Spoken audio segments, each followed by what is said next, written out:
Καλησπέρα σε όλους. Καλώς ήρθατε. Να ξεκινήσουμε. Good evening, everyone, and a very warm welcome. Welcome especially to this series of lectures that the Greek community is presenting, and this is the next one in that series, coming to you from distinguished Greek academics, political scientists, public intellectuals. We're very, very lucky to have them in Melbourne to give us a very high standard of public discourse. Tonight, it's my pleasure to introduce to you Professor Dimitris Christopoulos. Professor Christopoulos is a Greek academic, writer, and activist. He serves as professor at the Department of Political Science and History of the Pantheon University of Athens, where he's been teaching since the year 2000. He was elected president of the International Federation of Human Rights in 2016, after he'd already been serving as vice president from the year 2013. And before that, he also had chaired the board of Hellenic League of Human Rights from 2003 until 2011. This is the oldest and biggest Greek human rights association. He studied law in Greece, political science in France, legal theory in Belgium, and holds a French PhD in public law. I'm suddenly feeling very underqualified up here, but it's very impressive, I've got to say. He has taught as a visiting professor also at a variety of universities in Europe and in the United States. He is the author of a number of academic publications and books, and he is highly regarded as a public intellectual in human rights, migration, minorities, and citizenship. Professor Christopoulos is frequently interviewed by international and Greek media. He writes regularly in the Greek press and on occasion in the international press as well. Tonight, Professor Christopoulos will provide an analysis of issues related to who is a Greek citizen, which are the criteria used to define who is a Greek citizen, are those criteria fixed and static, or are they shifting and evolving? If the latter, when, how, and why? Who's included, who's excluded? What does the state expect from its citizens? What is the relevance, if any, of ideology on this process? And many other issues which I'm sure you're eagerly awaiting to hear from the master himself. Ladies and gentlemen, please give a warm Greek-Australian welcome to Professor Dimitris Christopoulos.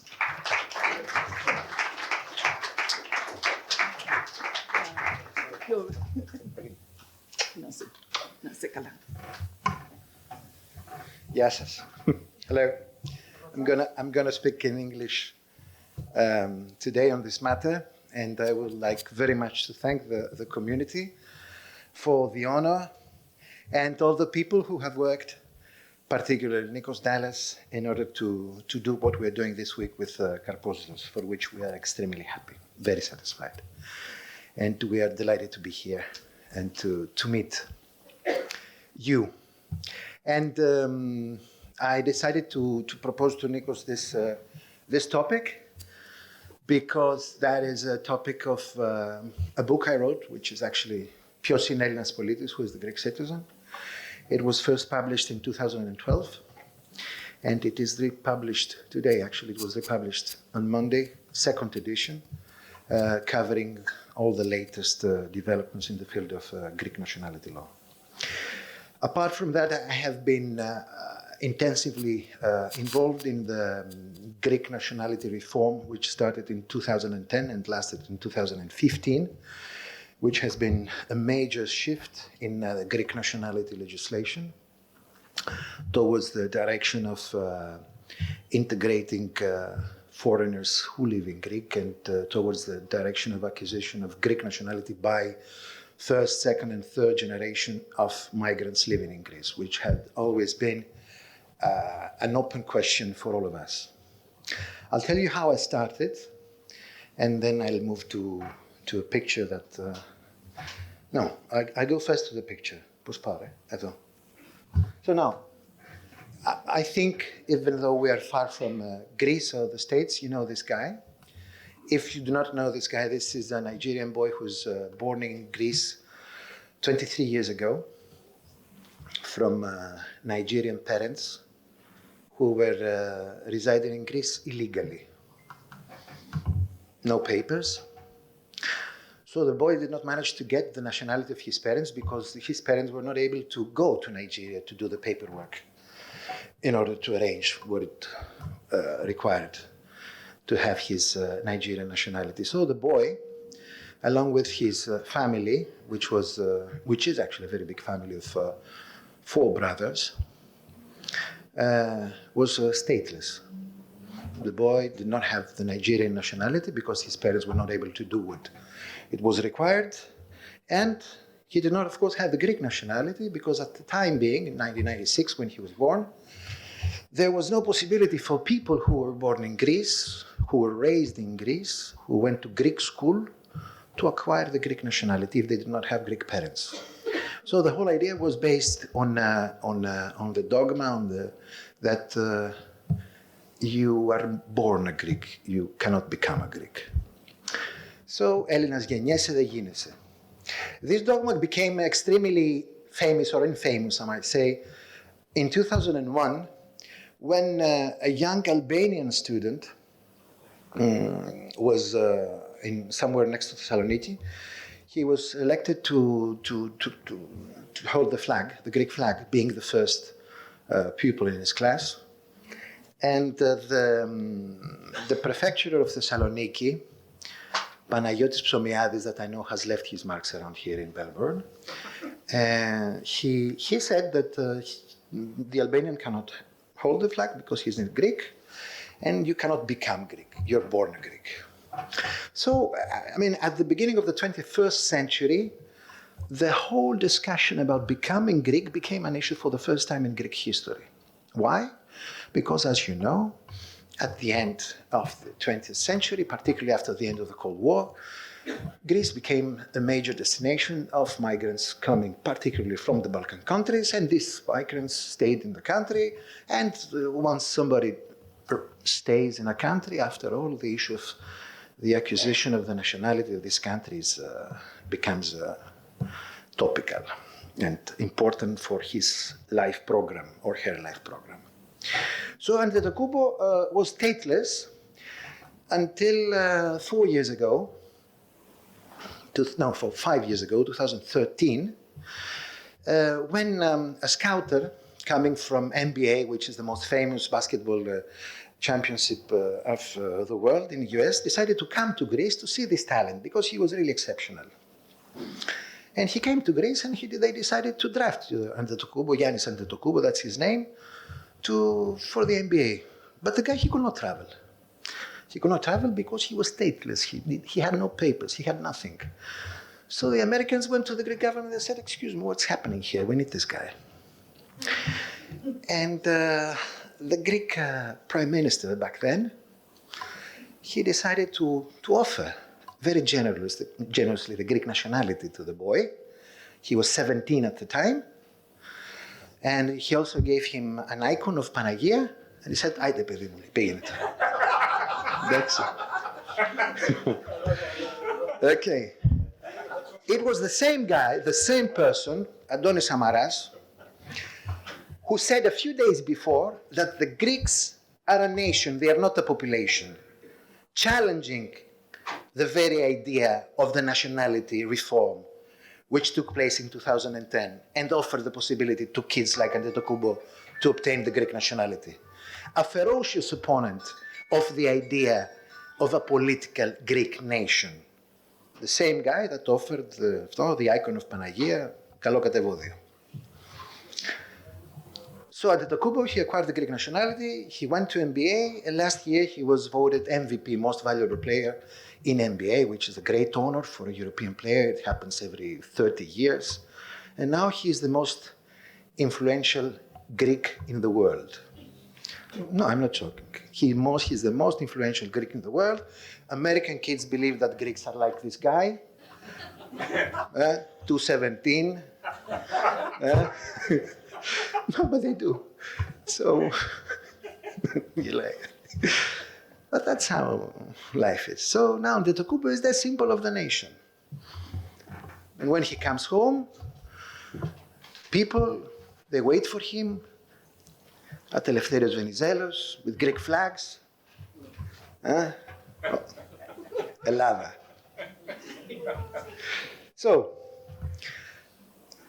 this is the story of the guy, an ongoing story, romance, that is Hollywood story. Because imagine the kid who was born stateless in Athens, who acquires the Greek nationality as a favor coming from the Greek prime minister at the age of 17, going to the US, going to Milwaukee, and today he is the most valuable player, the most rich MBA. I mean, and very soon I happen to know, that Hollywood is already elaborating a film for Antetokounmpo because, okay, I mean, he's the perfect American success story. It cannot be better.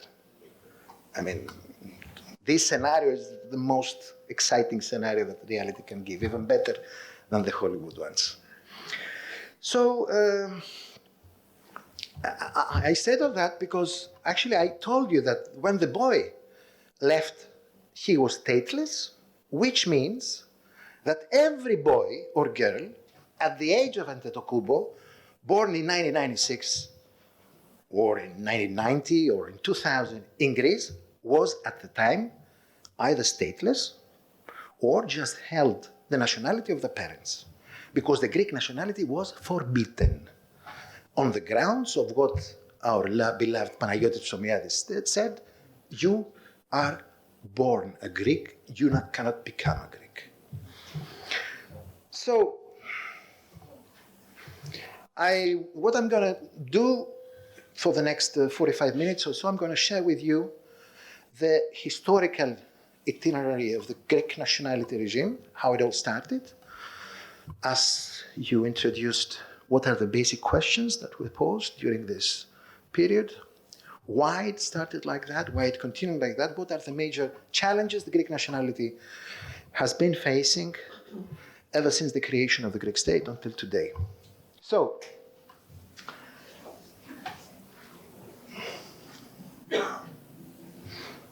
no, that is already said, so I move to the second slide here.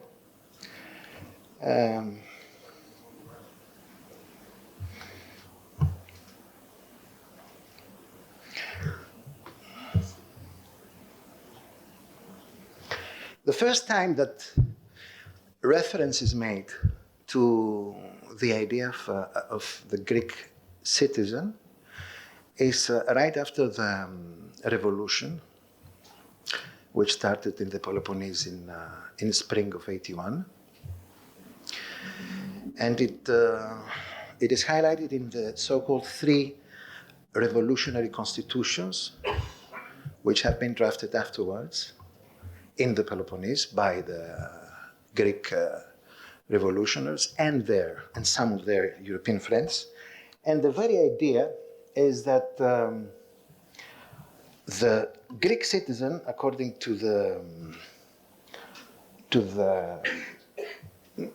Greek revolutionary constitutions, they're not real constitutions, but because there was no state back then, it was the constitutions of the battle, of the war against the Ottomans, named Greek the Christian inhabitant of the country. Έλληνας είναι ο χριστιανός κράτικος της επικράτειας. The Greek is the Christian inhabitant. So we have here something which is peculiar according to contemporary standards. We have first jus soli, the law of the land, the inhabitant, and then you have the law of religion, the Christian inhabitant. Why is that? We should not consider that the Greek revolutionaries were, extremely progressive to speak about jus soli when nobody in Europe was speaking about jus soli. We should not consider that these people were so religious to say Christian. No. There was a need to define the collective subject of the Greek nationhood, which was about to emerge. And the only safe criterion that this community had in order to define itself was Christianity, because the opponent was the Ottoman, the Muslim. So we are not what you are. That is the idea. We are not Muslims. We are Christians because you are Muslims.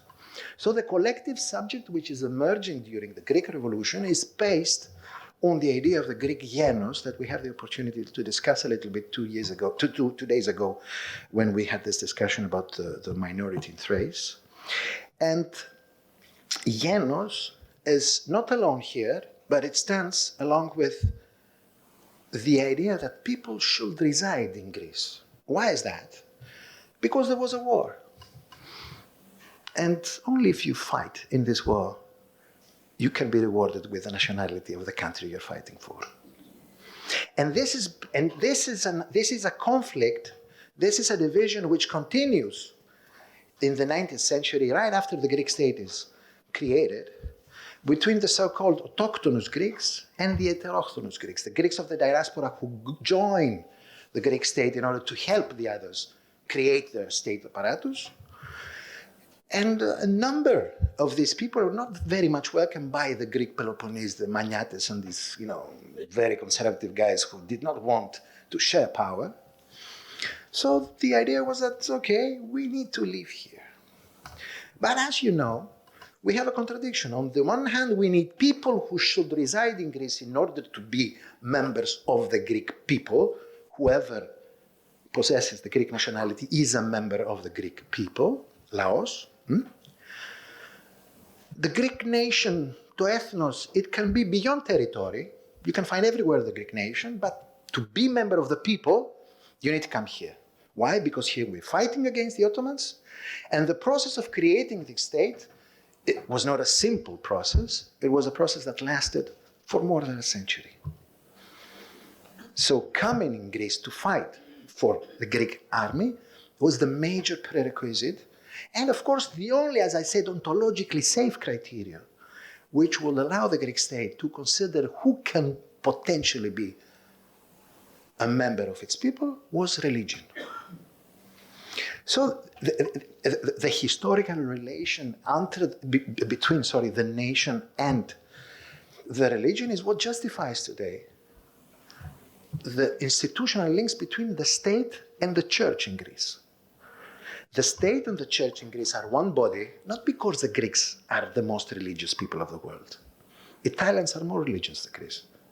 Irish are more, not to say Polish, etc. But the reason for this link, the state and the church as one body, has to do with the fact that religion and nation are regarded as one historical entity. You say here, ελληνική ορθόδοξη κοινότητα. You need to have orthodox κοινότητα. That's what I mean. According to history. So that's how we go. And the first century of the Greek citizenship status is what I call the century of inclusion, because it's the century during which the Greek state consecutively changes its territory. It becomes bigger and bigger. As we're going to see in this map here, the idea is that you become a Greek. You become a Greek in 1864 when the Greek state gets the Eptanis in Ionios Politia. You become a Greek in 1881 when Thessalia and Tarta become parts of the Greek territory. And of course, you become a Greek in 1913 when the Greek territory actually doubles its size with the annexation of Macedonia, North Aegean, Epirus, and Crete. You become a Greek. So what's the idea here? Every time there is a treaty with the Ottoman Empire, which changes the territorial status of the country, which takes parts of the empire, the people who reside in these territories acquire automatically the Greek nationality. So no naturalization, no individual move in order to get the Greek citizenship.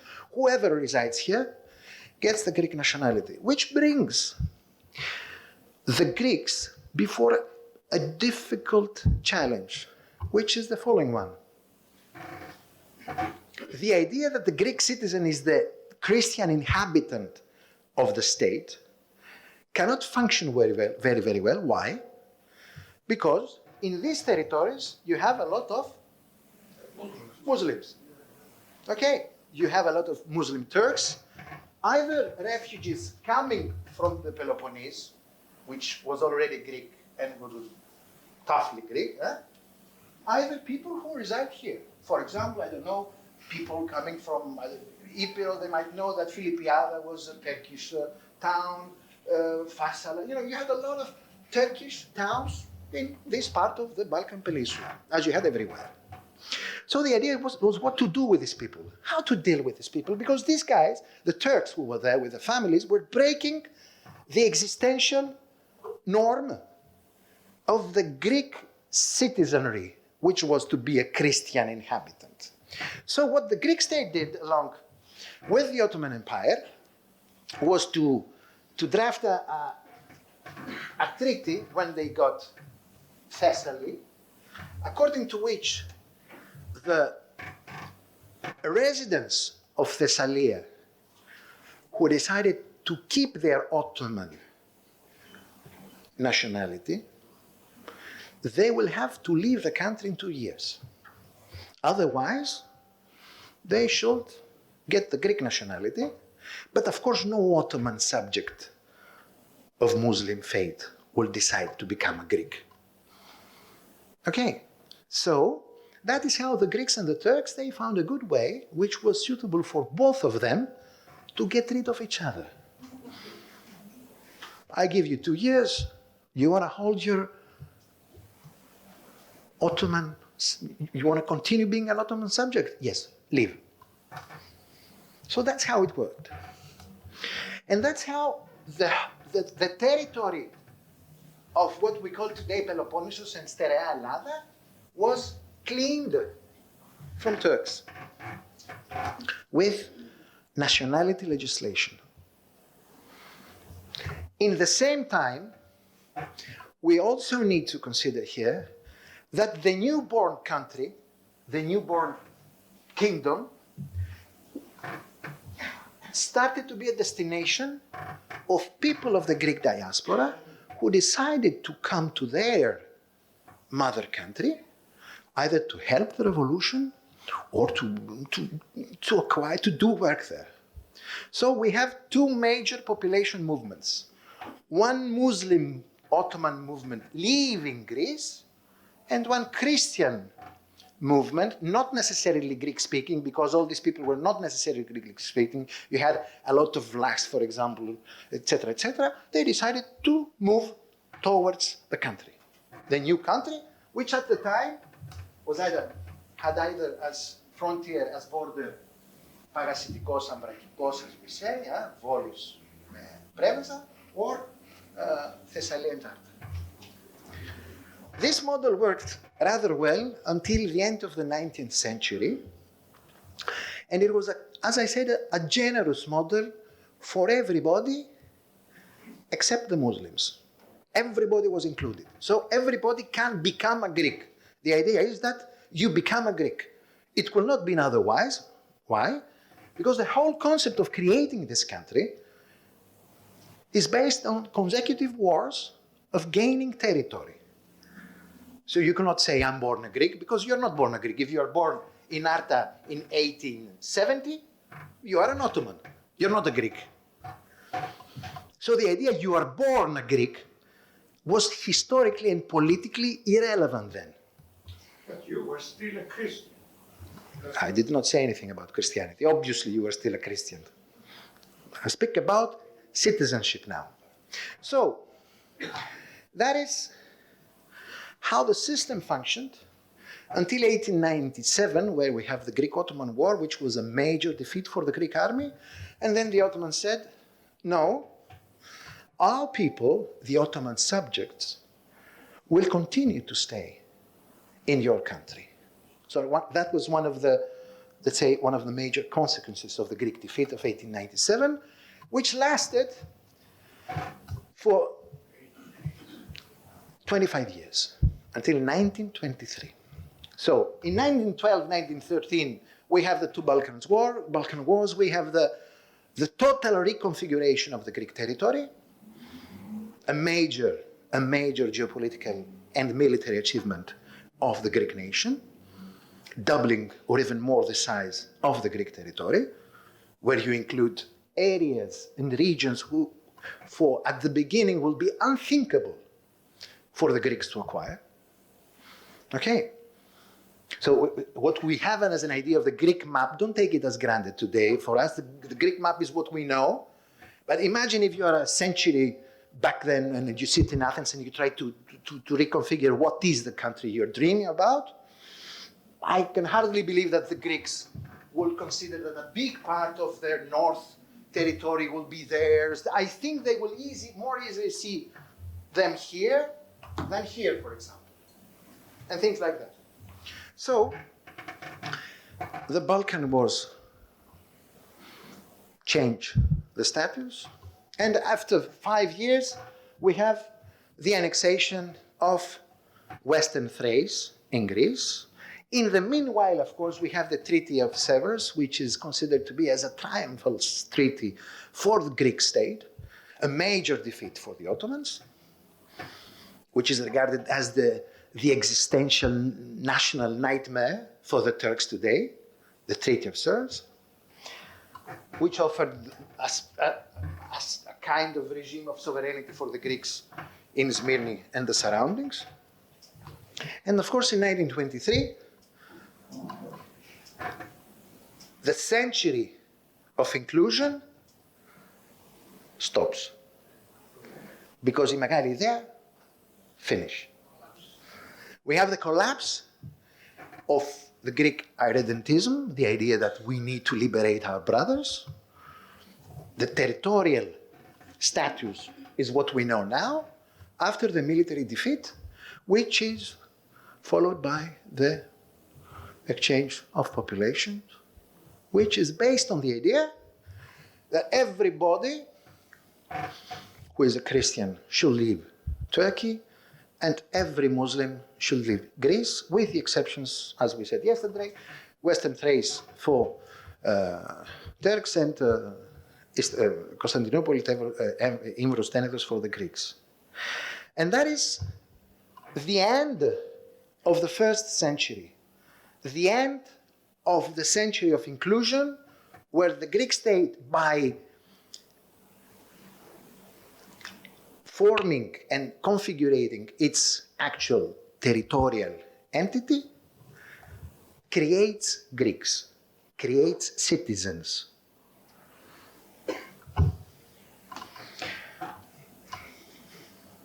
So from making citizens to making good ones now. That is the second part of the story. Το δεύτερο ημίχρονο. We finished 1923. We understand that there's not much we can do in order to change the territorial status of the country. There are some ideas about Βόρεια Ήπειρος. There is the open issue of Cyprus, which is a wound for the Greek national movement, but big players are there, so we cannot do very much in order to change things. So after the defeat, the military defeat, and the end of Greek irredentism, we have a shift in nationality legislation. So now we turn and we look back to what we have. We look back to our people. Who are we? And what kind of elements comprise our people? 3 years after the exchange of population in 1927, there is the first decree which offers the possibility to the Greek state to get rid of dangerous citizens, of citizens who were not considered to be as good enough to hold the Greek nationality. And then, actually at the beginning of the third decade of the 20th century, we have a new idea which is not you can become a Greek, you are born a Greek, and now we are checking who among you do not deserve to be Greeks. Huh? So we shift from citizens to good citizens.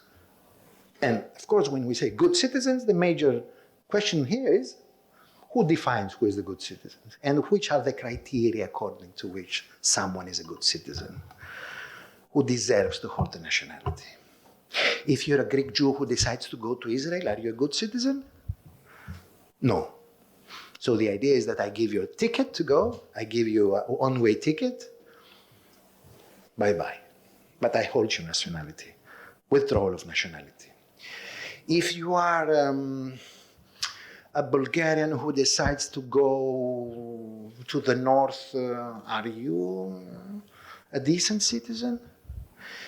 If you're a Vlach who happens to be educated in a Romanian school in Thessalia, and we've heard you saying that Romania is not a bad option, are you a good citizen?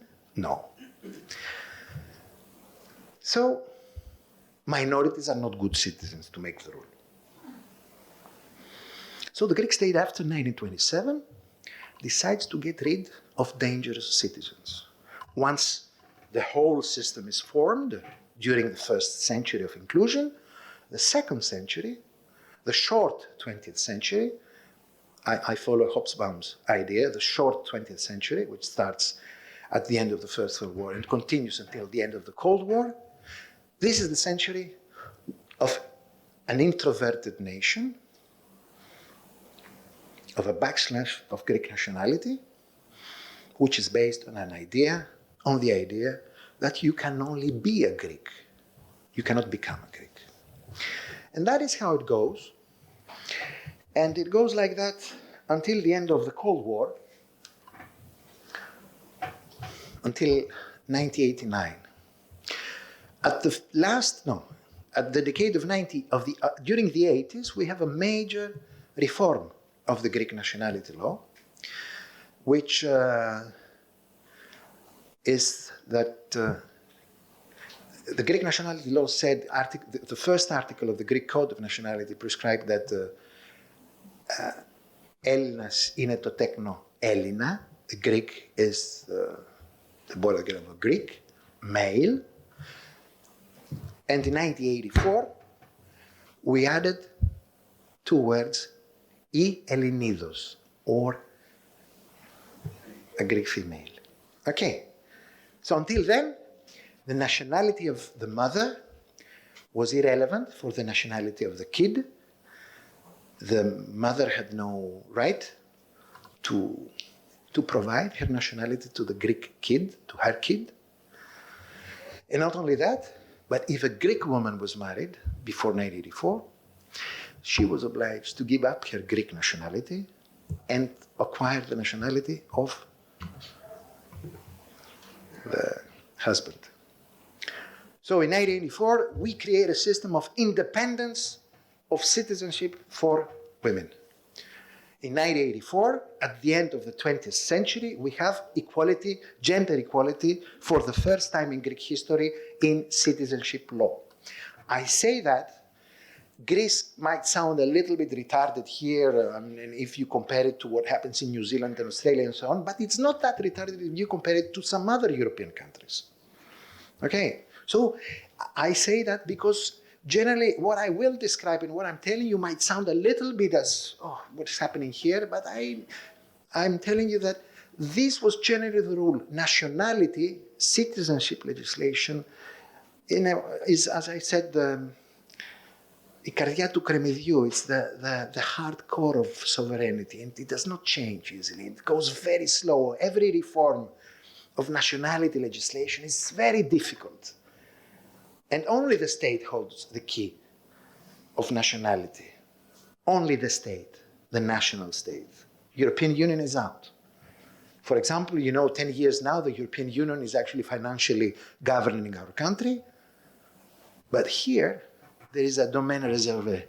There is a space only for the national actor. So we arrive at the end of the Cold War with these three major developments. First, existential idea of a citizen who is only born, ius sanguinis, you obtain the citizenship of your father, you obtain the citizenship of mother and father after 1984. Andreas Papandreou did that. And in the same time, nobody who will stay in Greece of non-Greek citizenship could acquire the Greek nationality. When I say nobody, virtually nobody. Next to that, last but not least, something which is extremely important for you people here, the people who were leaving Greece, they held the Greek nationality, and they had the opportunity, and they still have the opportunity to provide the Greek nationality to their kids, second generation or third generation, regardless of residence, if they decide to do so. If they decide to do the paperwork, so for example, if you decide to do the paperwork, you can provide the Greek nationality to your kids regardless of whether this kid has any genuine links with the country. Okay, that is something that we should consider on the idea of this law of the blood, of this ius sanguinis. Once a citizen, always a citizen. So that's how it goes until the end of the Cold War. The end of the Cold War brings the country before surprises. I remember myself, I was studying law back then, and in 2-3 years, Greece became a country of, 500,000 of Albanians. We knew nothing. First time we saw these people. Georgians? And Georgians and a lot of others, I'll speak about that. And we have two major migration flows to Greece. The first is people coming from the Balkans, foreigners, Bulgarian, Albanians, Russian, and other people from Central Eastern Europe and so on. And then we have a second flow of people coming to Greece, the people we call homogenes. So homogenes, now we enter in the very slippery terms of the Greek nationality law. Who is homogenes? Who is regarded as homogenes? Is it always the same? The answer is no, don't bother much. We use the term homogenes only if we want somebody. If we do not want him, we call him allogenes. So the term allogenes figures in the Greek nationality code. We have the term allogenes. Even today, we're speaking about allogenes, which are the people who belong to the Greek nation, ethnicity, genos, and the others, allogenes. And at the beginning of the 90s, we are facing the following challenge. We have a lot of allogenes coming, but we have a lot of homogenes coming.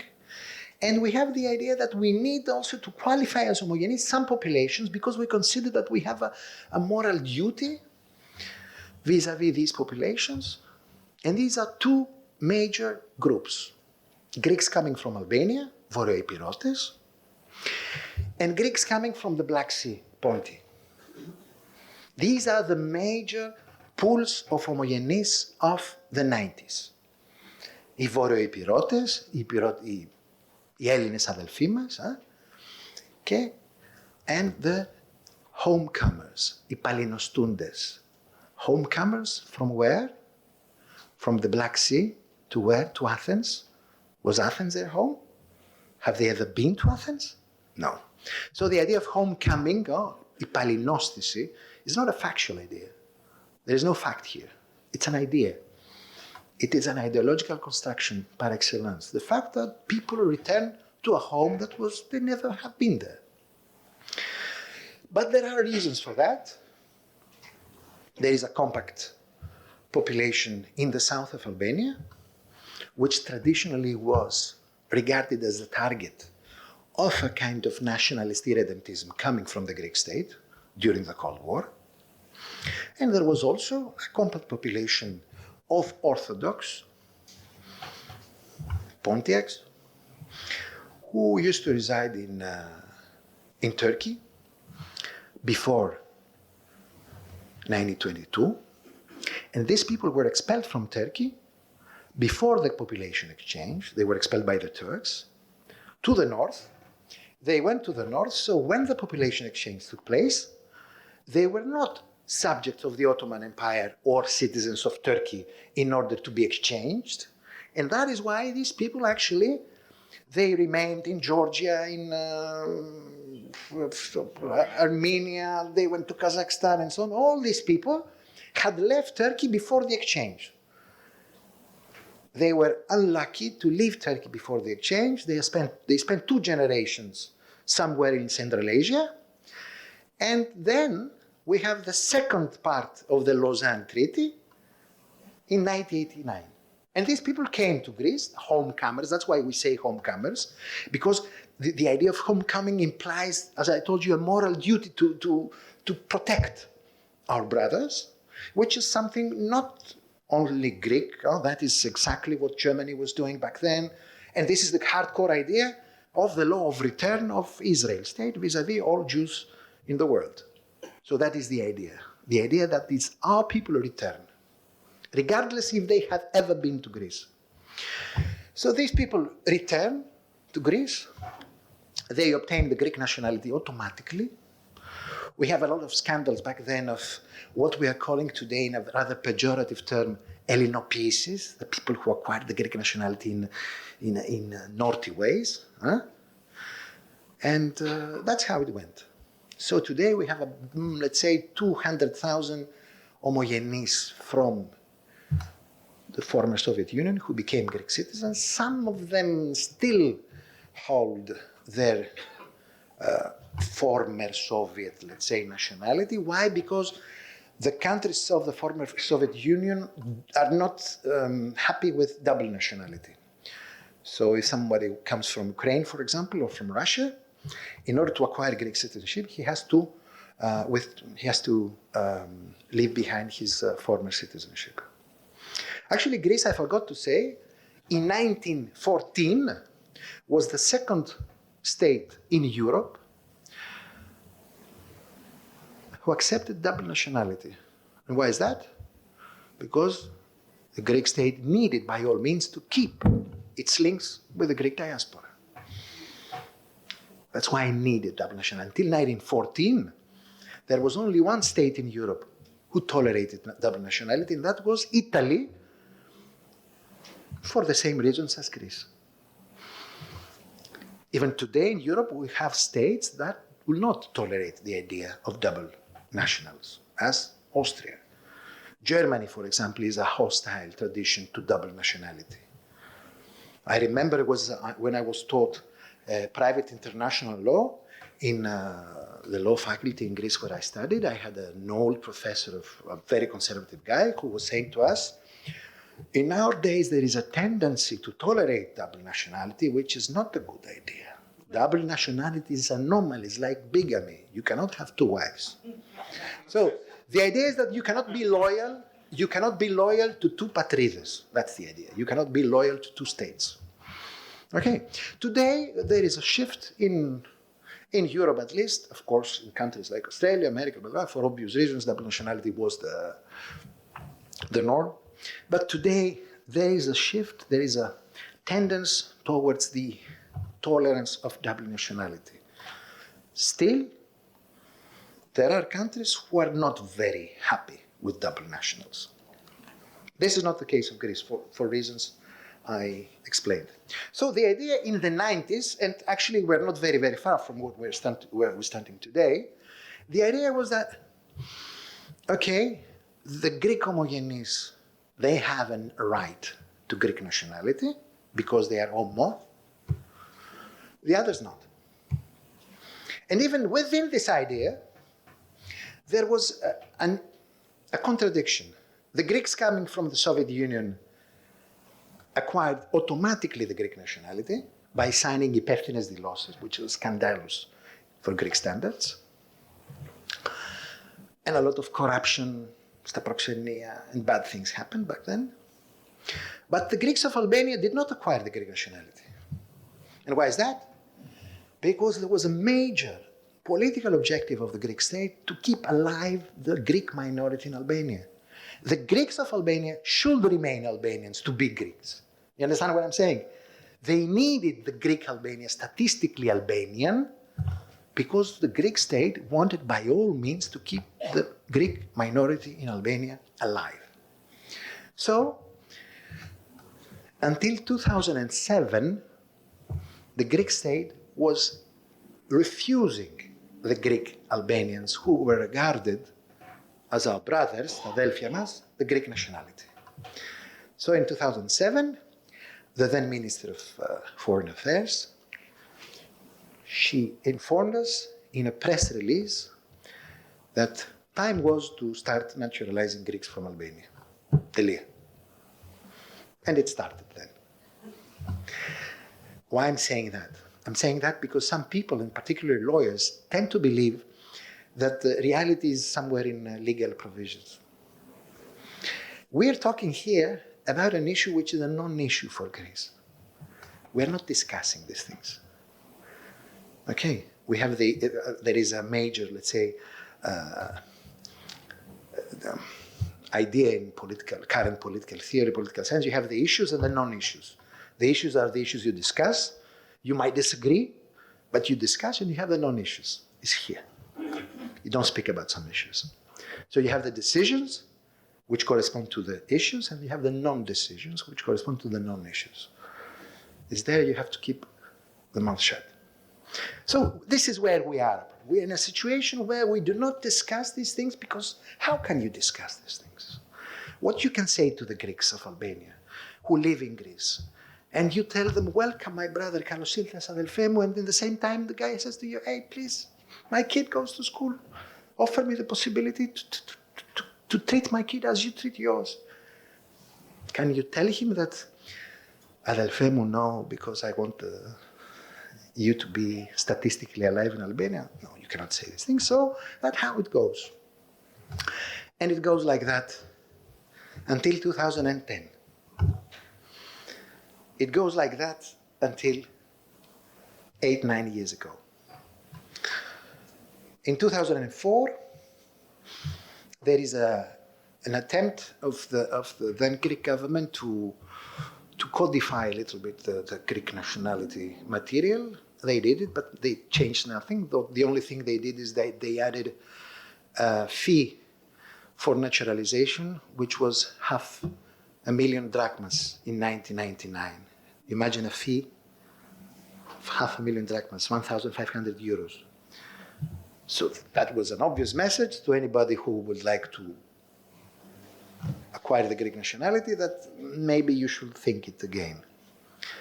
And why is that? Because until then, we have two major norms in the Greek citizenship regime that I would like you to consider, because they are extremely important in order to understand what was happening.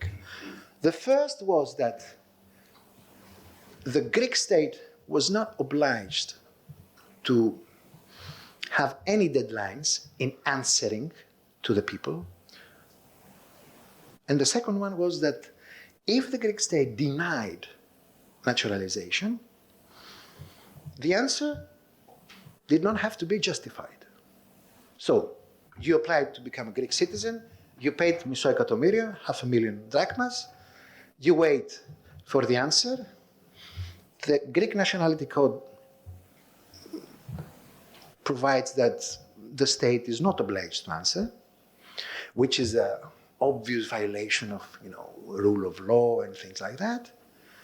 And the second, if the answer is a negative one, the Greek state is not obliged to tell you why, which again violates the Greek constitution and all constitutions of the world, which actually prescribe that any negative answer coming from the administration requires a justification to the citizen. In 2010,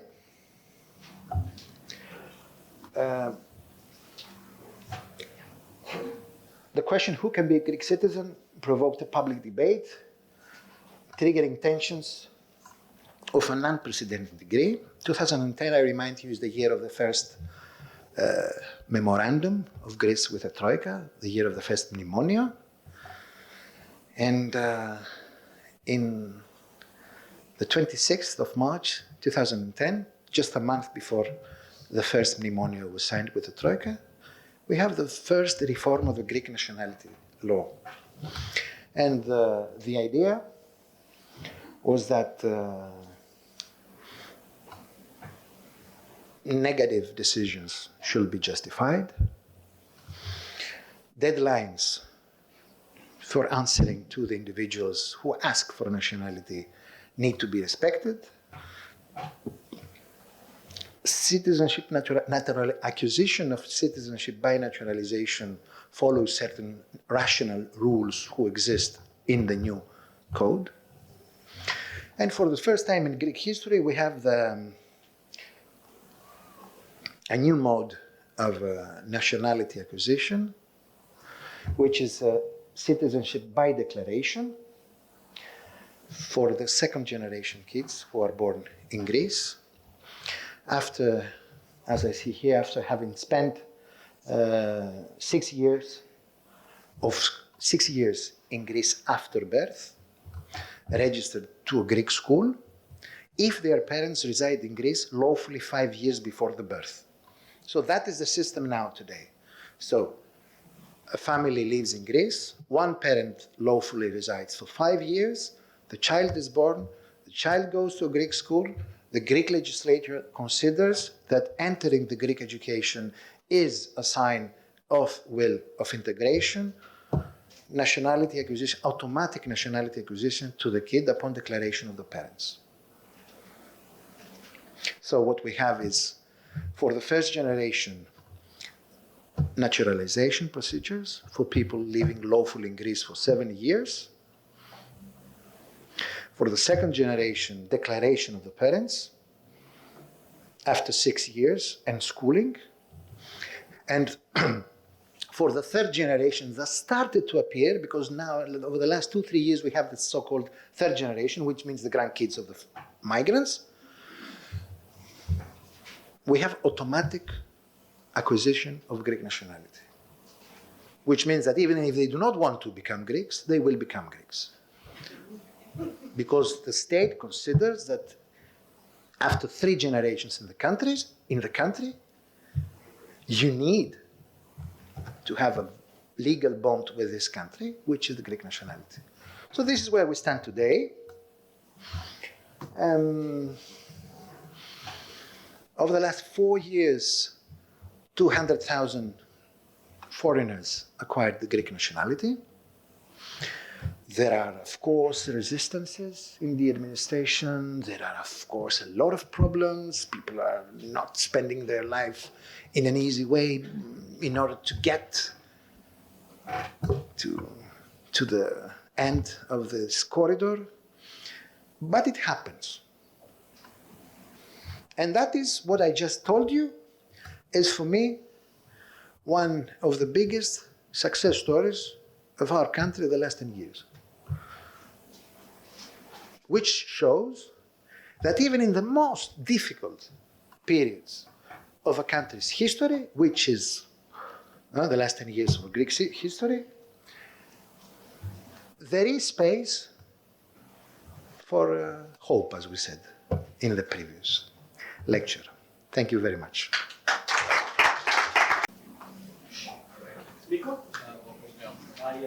Thanks for the great talk. You talked about in the 1800s the exchange of Muslim, Ottoman peoples and Christians. I wanted to know how many Muslims, Ottomans stayed behind and perhaps sort of didn't adopt Christian ways, and what sort of problems did that pose to the establishment of the authorities at the time? You read that? Yes. So we have 2 groups of Muslims who were left behind. The first is the Albanian Muslim of Thesprotia, of Chamouria, the so-called Samides. They stayed there because actually they were annexed. I mean, Thesprotia, along with Cyprus, was annexed to Greece in 1913. So these people stayed there. And as I said to the previous lecture about the Muslims in Thrace, when we have the population exchange, the will of the Greek state is to send them to Turkey, but Albania, along with Italy, interfered to block the exchange of the population on the ground of their ethnic origin, which was not Turkish but Albanian. So these people stayed in Greece until the summer of 1944. And in the summer of 1944, they were expelled by EDES, which was a right-wing resistance group before the Germans left. In July 1944, we have a military operation in order to get rid of them. And then, according to the Lausanne Treaty of 1923, we have the minority in Thrace, in Rhodope, in Komotini, and Xanthi, which were accepted from the population exchange. So, a total number of 100,000 people back then. That's it. The first group, as I said to you, the Albanian Muslims, we said bye-bye. Thank you very much. What was the size of the Chamouria population, and what is the present population of the Turks in Thrace? The size of the Chamouria, of the Muslims or the total? Well, the Chamouria that were expelled in 1940. The size, no, a little bit less than 20,000, according to my, 18 to 20,000. Okay, you have people in Albania talking about 50,000. You have people in Greece talking about a few hundred, you know. It's 19,000. It's a little bit less than 20,000, the Chams who were expelled in the summer of 44. They have formed a government in exile.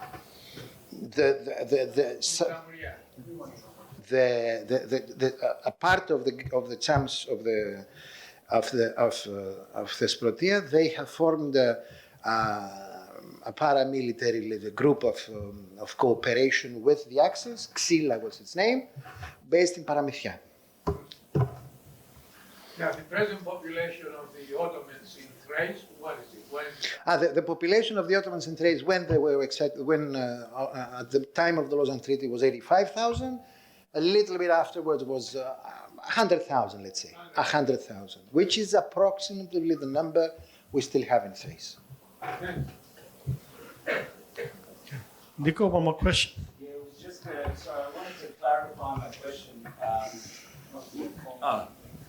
I wanted to clarify my question again after listening to the exchange there. I wanted to really understand how many Ottomans converted to Christianity and stayed behind. Okay, that's a very, very, very good question. And there is only one PhD which is written about conversions from Islam to Christianity in the Peloponnese after the revolution. The answer is that I do not know what is the total number of people who were converted to Christianity, because that is something which is a big secret for Greeks today to reveal that grandfather was a Turk. You understand? So that's why even in villages today that we know, we have identified that there have been conversions, nobody will dare to say that. So that is a collective hidden thing. So there are conversions of Muslims who did not want to leave because they had their homes, they had their families, they had their lives. But I'm not able to give you even, some figures.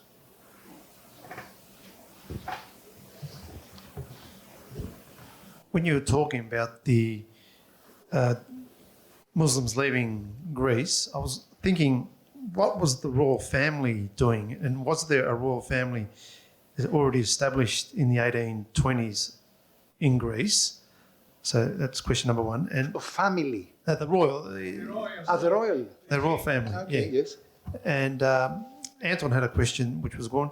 The basketball playing kid that was made a Greek citizen, were his brothers and sisters made citizens at the same time, or could they play basketball? I'll start with the basketball player. Because I like the topic, it's a very nice one. They are all very good basketball players. So, no, but obviously when one brother gets the Greek citizenship, then the Greek citizenship goes to everybody. And so everybody got the Greek citizenship from the kids. Actually, when Antetokounmpo went to Milwaukee, one of the major concerns he had, I happen to know that because I was in contact with his manager at the time, was that what to do with his family, because his family was still illegal in Greece. They rushed with his naturalization, but the family was illegal. So, the boy, he was alone in Milwaukee, 17 years old. Okay, playing basketball, but he worried about his mother and father. So actually, after a year, he took them to the States. So the royal family did not have a particular agenda regarding minorities in Greece. I can tell you, it's a big historical issue. What are the basic politics followed by Venizelos or by the royalists vis-a-vis minorities in Greece? You can have generally the idea is that the refugees who came from Turkey were more with Venizelos because Venizelos was considered to be as their father, in a way, liberator and so on. In the same time, the royalists have connections with the Greek national minorities in Greece because the Greeks living in these parts of the country do not like very much the fact that suddenly 500,000 refugees arrive there. So for them, Venizelos is the enemy. So you have these kind of criteria which are not stable. Generally, I'd say, and of course, even during the occupation, you have particular and even contradictory within groups political behaviors vis-a-vis Venizelos, vis-a-vis the Communist Party, and so on. So if I'll give an idea, is that the prospect is the refugees coming from Turkey are for Venizelos, and the minorities in Greece were anti-Venizelos because he brought the refugees. Generally speaking. There are exceptions to that, of course. Κύριε Χριστόπουλε, πρώτα να σας καλωσορίσω στην θετή μας πατρίδα και δεύτερο, έχω ένα πολύ μεγάλο παράπονο σαν μανιάτης.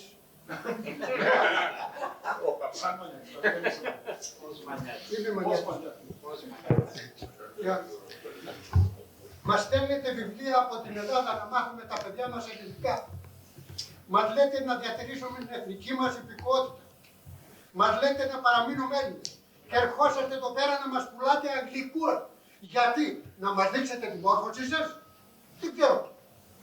Εμείς δεν χρειαζόμαστε τέτοια βοήθεια. Χρειαζόμαστε τη γλώσσα μας, την καταγωγή μας, για να γνωρίζουμε καλύτερα πού βρισκόσαστε εσείς.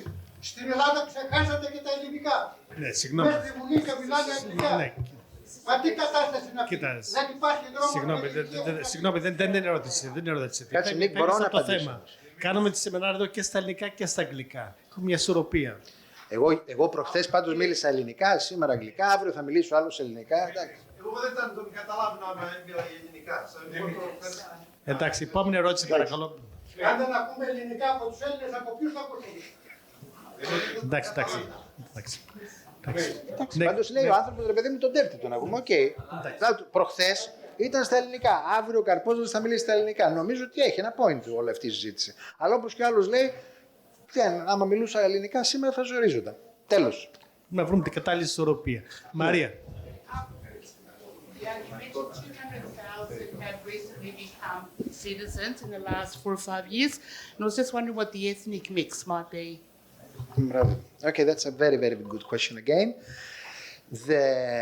The majority of the foreigners who acquire Greek citizenship by all means, including declaration, naturalization, and so on, are Albanians. Around 80 to 85% of the population are Albanians. The rest are people coming from the former Soviet Union, Arabs, and so on.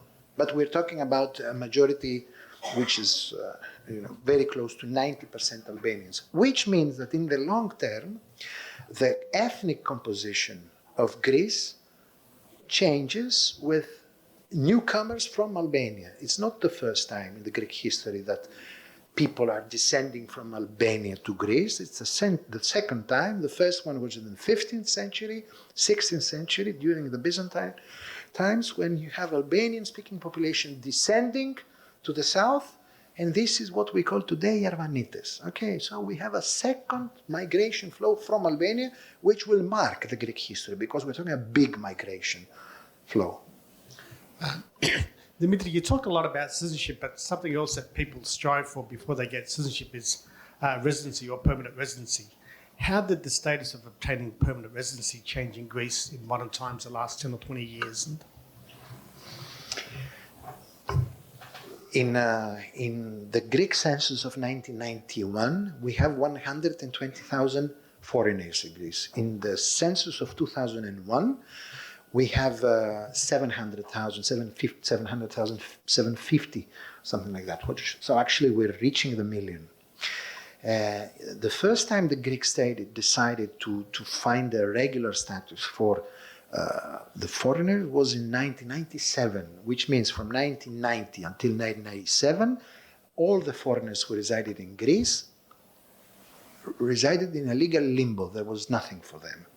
Again, this for Australian standards, this sounds crazy, but it's not that crazy. So if we compare it to what happens in the States, for example, for Mexicans who are, permanently illegally there, or which is not far from the example of the pattern of the South European model, which is Italy, Spain, and Portugal, which is mainly illegal migrants who are legalized, or they get an amnesty after some years coming to the country. So after 1997, we have a new law in 2000, a new law in 2001, and the last law is 2005. So 2005 is the last law regulating, let's say, legal residence in Greece.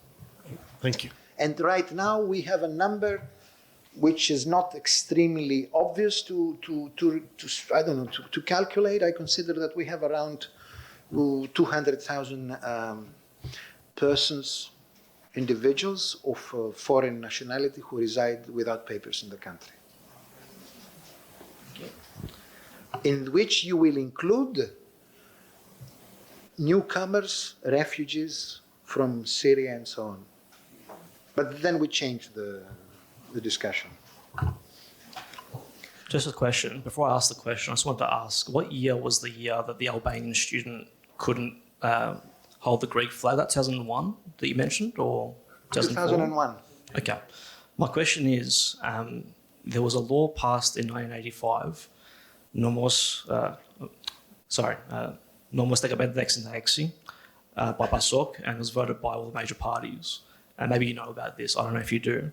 But basically the law stated that only Greek students can hold the Greek flag, and also if there are foreign students, they have to have Greek ethnicity, but they can have xeni pikoida. So for example, if I was, as a Greek Australian, for example, migrated to Greece, because I have Greek ethnicity, Ithagenia, but I have xeni pikoida, Australian citizenship, I'm allowed to carry the flag. And the law also said that maybe not in morphatimeni, but it said that if you don't have Greek nationality, you can't carry the Greek flag. I'm wondering whether, regardless of what we think here, whether that's a good thing or a bad thing, legally speaking, that child who carried the flag in 2001, technically, legally speaking, shouldn't have carried it.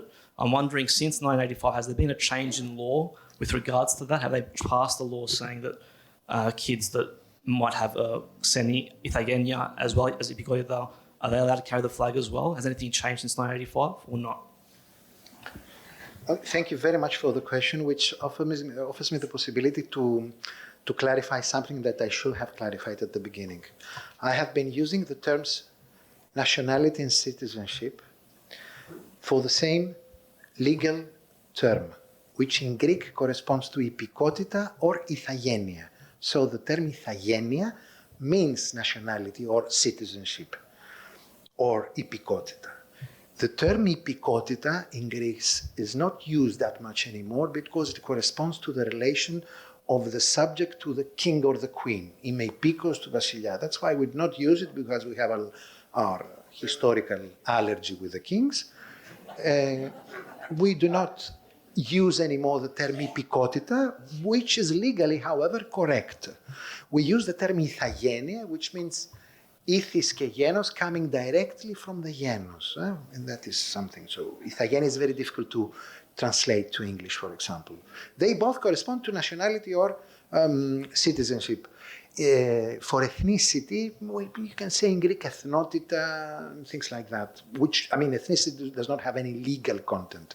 I don't know about the law. What I know is that originally the law was mentioning only the Aristoupous μαθητές, the best students in the class. And then I know that there was a ministerial circular which prescribed that they should be also of Greek origin, as you said. I use the term origin for Greek origin for homogenes. And then this circular was withdrawn, was not anymore valid. So today, there is the law which prescribes that ο Aristoupous μαθητής, the best student, is entitled to hold the flag. And now there are a lot of non-Greek kids who hold the Greek flags in March 27th, 25th, October 28th, and so on. Any document. Κάτσε ο κύριος, έχει σηκώσει το χέρι και μετά. Thank you for the presentation. Given that the population of Greece and many other European countries, the growth has stagnated, it seems to me that given citizenship, it should be encouraged. Is there a fear in Greece, the feeling that the national strength will be weakened and adulterated if they give citizenship to non-ethnic Greeks? Is that the fear that limits the concession of giving nationality to migrants? This is not a particularly Greek fear. This is a fear everywhere in the Western world, and particularly in the European countries, the European states. So that's the fear, which is based on the idea that newcomers will invade. The term invasion is generally used by the extreme right in order to manifest the threat. I think that this fear is there, but there is also something which counterbalances this fear, which is a realistic feeling that these people are here, they're going to stay with us, so there is no reason to not to offer something that at the end of the day you're going to offer. This is how it goes generally in Europe. So, I mean, what you're asking me has the same answer in Greece, in France, in Germany, in England, and so on. I'd say that in Greece, this fear has one particularity, which is based on the fact that since the majority of the newcomers are Albanians, the Albanian migration into Greece feeds a little bit historical suspicion, which is related to the history of the 20th century and what these Albanians are coming to do here, and the fears of what happened in Samouria. And this is the Greek particularity in the story. The rest is absolutely uniform with what is happening in the rest of Europe. I try to... Albania and Bulgaria have expansion. Όχι Βουλγάρια, no. In Αλβανία ακούς βλακίες, αλλά στην Βουλγαρία, εντάξει. Okay. Κατεβαίνουν και κάνουν μπάνι, δεν είναι. One question at a time, please. One question at a time. During census, are there any questions asking the person what the languages they speak at home and what are their religion? If they have a religion or if they are atheists or whatever. There used to be such questions in the Greek national censuses until 1951. So 2 years after the end of the Civil War, we have the last census which put questions regarding the language and the religion. Ever since? No such questions. Try to think why. Okay. I'll take one final question before closing proceedings. Yeah? Okay. Just as the First World War was starting, the tensions of whether Greece is European or Balkan was occurring. Now, did that have an impact on the nationality that the Greeks at the time were thinking about, on which side of the First World War to choose, whether it was the Axis powers or the Allies? And number two, how long do the new immigrants who become nationalised, can they buy land in Greece and be property owners? Can you repeat the first one because I lost it? Sorry. Look, the way I understand, in the First World War, Greece had a choice of whether it was European or Balkan. It's more the monarchy. Yeah. Or did they stay? Well, they couldn't stay neutral. So whether the choices of the ruling elite was, well, they chose to be European and go with the Allies and not the Axis. Did that have a big part of how they identified themselves?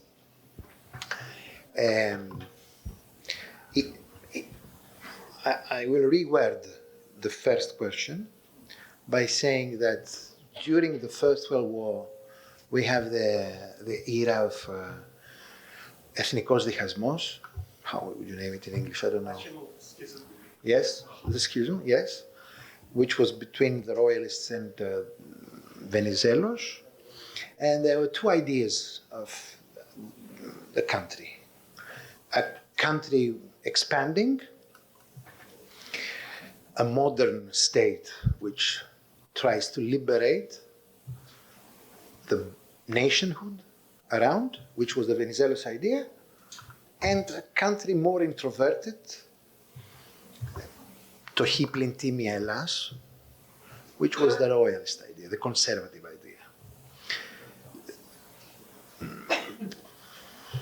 As I tried to say very briefly in a question I received before, the refugees coming from Turkey, which were very much attached to the Venizelos vision, because they considered Venizelos as someone who tried to liberate them, despite the fact he failed. Whereas the others, who had the idea of the Mikri Elada, let's say, were more associated with local interests in different regions of the country, but that's a big discussion, which is not related to what's happening today. So it's very complicated. So the second, I forgot it. Buying land. Listen, there are some restrictions in the Greek nationality code regarding civil rights after nationality acquisition. For example, until very recently, a naturalized Greek could not become a civil servant. And this changed in June. Yes. Until also very recently, you could not be a naturalized notaire, simulografos, yes. Yes. So you have such restrictions. Again, here, Greece is not exceptional to what generally happens in Europe, because a lot of European legal orders still contain some exceptions for people who acquire nationality by naturalization when it comes to specific rights or, axioms. Yes. Yeah. Let me finish by saying that, for example, according to the Greek constitution, the Greek president cannot be naturalized. I'm not saying that that is a real issue in the sense that I do not expect to have a Greek president like Adetokounmpo, But theoretically, I think the idea that we have an exception to the principle of equality of Greek citizens by saying that only Greeks by genus could become Greek presidents is an issue, is a problem. We have restrictions too. Unless you renounce your other citizenship, you can't become an Australian parliamentarian. We've had a few issues but there. again, yes. So buying land, you can buy land even if you do not have the Greek citizenship. There are some areas in Greece that the foreigners cannot buy land because these areas are considered to be nationally sensitive, paramethorias περιοχές next to the borders. And you need an extra permit from the Greek authorities in order to buy land. But generally, the Greek authorities do not bother much if a foreigner wants to buy land. Today, we sell the country generally. Theo, did you have one final question then? Okay. A big round of applause for our speaker today. And Thank you very much. Hope to see you tomorrow for another guest speaker, Christopoulos. The seminar will be in Greek. Η διάλεξη αύριο θα είναι στα ελληνικά, για αυτοί που θέλουν να πούνε. Και